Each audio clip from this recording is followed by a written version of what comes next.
आप देख रहे थे आपकी अदालत और अब बात करेंगे देश में शुरू हुए वैक्सीनेशन अभियान की, जिसकी शुरुआत कल हो चुकी है। कोरोना से जान बचाने के लिए उम्मीद का टीका लगाया जा रहा है, लेकिन सवाल यह है कि आखिर अफवाहों के संक्रमण की वैक्सीन कब आएगी। ये सवाल हम इसलिए उठा रहे हैं क्योंकि वैक्सीन पर विपक्ष के सवाल और सियासत थमने का नाम नहीं ले रही है। एक बार फिर कांग्रेस और समाजवादी पार्टी मोदी विरोधी एजेंडे पर एक्टिव है। कांग्रेस नेता राशिद अल्वी ने कहा है कि अगर वैक्सीन सुरक्षित है तो पीएम खुद क्यों नहीं लगवाते। तो दूसरी ओर समाजवादी पार्टी सांसद शफीकुर रहमान ने वैक्सीनेशन पर बेतुके सवाल उठाए। उन्होंने कहा कि पहले सरकार वैक्सीन का टेस्ट कराए फिर इस्तेमाल करे।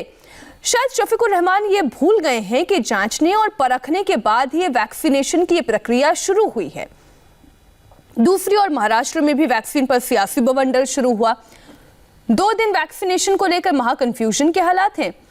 लेकिन सबसे पहले आपको आप सुनाते हैं वैक्सीन पर समाजवादी पार्टी के सांसद शफीकुर रहमान का लेटेस्ट बयान क्या है। उलमा ने कह दिया था कि भाई इसमें कुछ गड़बड़ है, तो इनकी तरफ से बयान आए कि भाई इनका कोई प्रोपेगेंडा ना हो। लेकिन आदमी जान हर आदमी को प्यारी है। हर आदमी ये महसूस करता है कि अगर मैंने इस्तेमाल कर लिया, खुदा न खास्ता कोई गड़बड़ हो गई तो मैं मार जाऊँगा। तो इसलिए ये वैक्सीन का अभी नॉर्वे के अंदर आपने देखा कि बहुत आदमी मर गए, 23 आदमी मर गए उसमें, उन पर जो इस्तेमाल हुआ है। तो इसमें गवर्नमेंट को की भी जिम्मेदारी है कि वो इसको टेस्टेड कराए, टेस्ट होने के बाद में ही उसका इस्तेमाल हो। शफीकुर रहमान के सुर इसलिए ऐसे हैं क्योंकि समाजवादी पार्टी के मुखिया ही वैक्सीन के साथ साथ वैज्ञानिकों और अपने हेल्थ के वर्कर्स की मेहनत और उनकी क्षमता पर ही सवाल खड़े कर रहे हैं। हालांकि योगी आदित्यनाथ ने यह साफ कर दिया कि विपक्ष साजिश कर रहा है। एक मैगजीन ने जो खबर की कि एक वैक्सीन लगी, उससे बुजुर्ग 23 लोगों की जान चली गई दुनिया के एक हिस्से में जो हमसे न जाने कितना आगे है। तो मैं उत्तर प्रदेश की सरकार से ये जानना चाहता हूं, क्या आपके स्टाफ, डॉक्टर्स, टेक्निकल लोग, उन्हें ट्रेनिंग दे दी गई है, उन पर पर्याप्त जानकारी है? हम अपनी सरकार से यहां जानना चाहते हैं कि इनका कार्यक्रम क्या है, फ्री कब तक लगा देंगे, सभी लोगों को कब तक वैक्सीन लग जाएगी। भारत पहला देश है जिसने दुनिया के अंदर एक साथ 2 वैक्सीन लॉन्च की है। हमें इस बारे में भी देखना पड़ेगा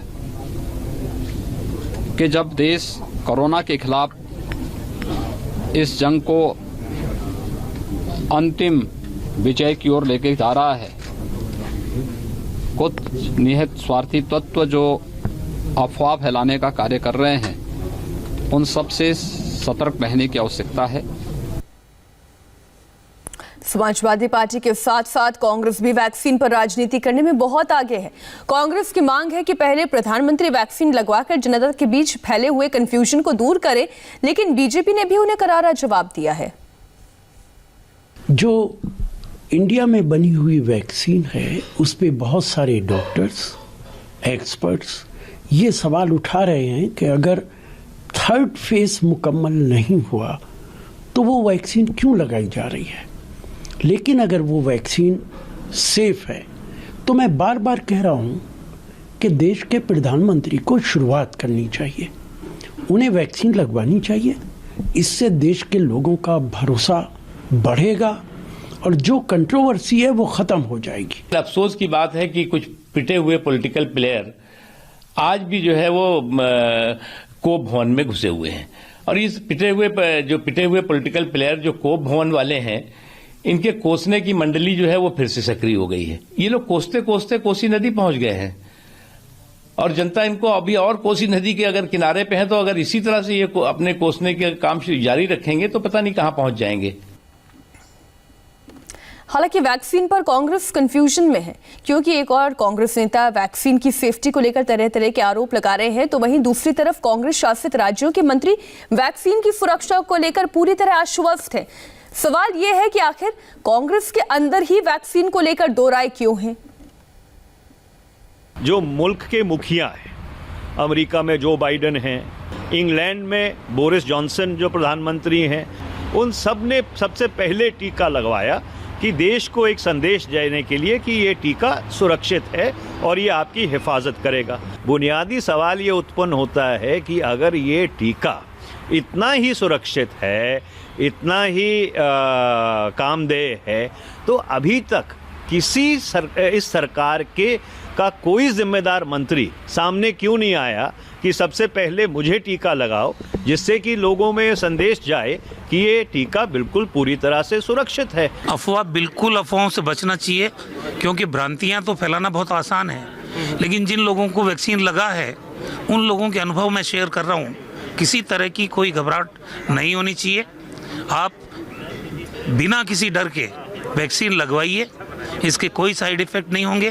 कि आप कॉन्फिडेंस रखें, वैक्सीन लगाने के बाद कोई साइड इफ़ेक्ट नहीं है। अगर हल्के फुल्के साइड इफ़ेक्ट आते भी हैं तो उनका निदान है।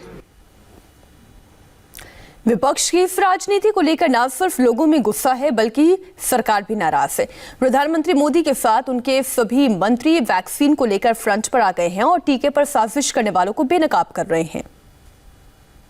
बात का प्रचार किया जा रहा है कि साहब वैक्सीन लगाएंगे तो इसके साइड इफेक्ट होंगे, इसके आफ्टर इफेक्ट होंगे।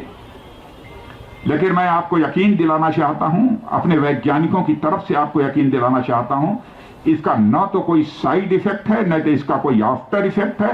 बेधड़क होकर सभी को यह वैक्सीन लगवानी चाहिए।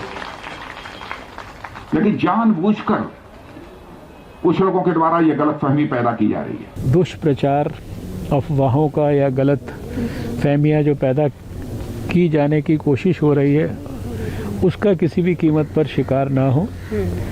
दोनों वैक्सीन्स आपके प्राणों की रक्षा के लिए है, देश के रक्षा के लिए है, और हर तरीके से ये वैक्सीन्स सेफ है, इफ़ेक्टिव है। जिन लोगों का काम राजनीति करना है वो राजनीति करते रहेंगे, जिनका काम जो है राष्ट्र की और समाज की सेवा करना है निस्वार्थ भाव से, वो प्रधानमंत्री नरेंद्र मोदी जी के नेतृत्व में वो काम करते रहेंगे।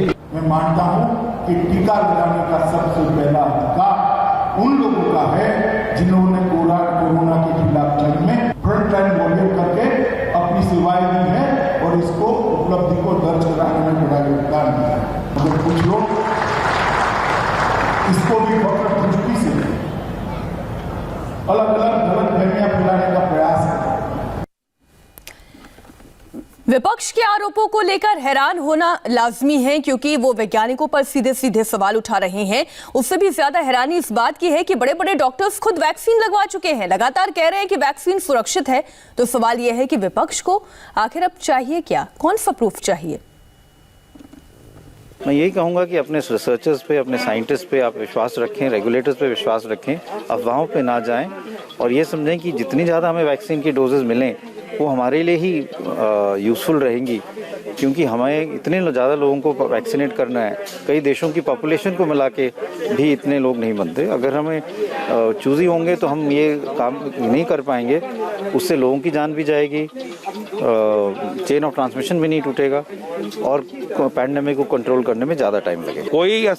कोई साइड इफेक्ट नहीं है और ये कोवैक्सीन लगा है। एम्स को कोवैक्सीन अलॉट हुआ है। मैं एम्स का पुराना फैकल्टी मेंबर हूँ, अभी सुपरएनुएट हुआ, मेरी बारी आई, मैं आके वैक्सीन आपके सामने लगा और आपके सामने प्रस्तुत हूँ।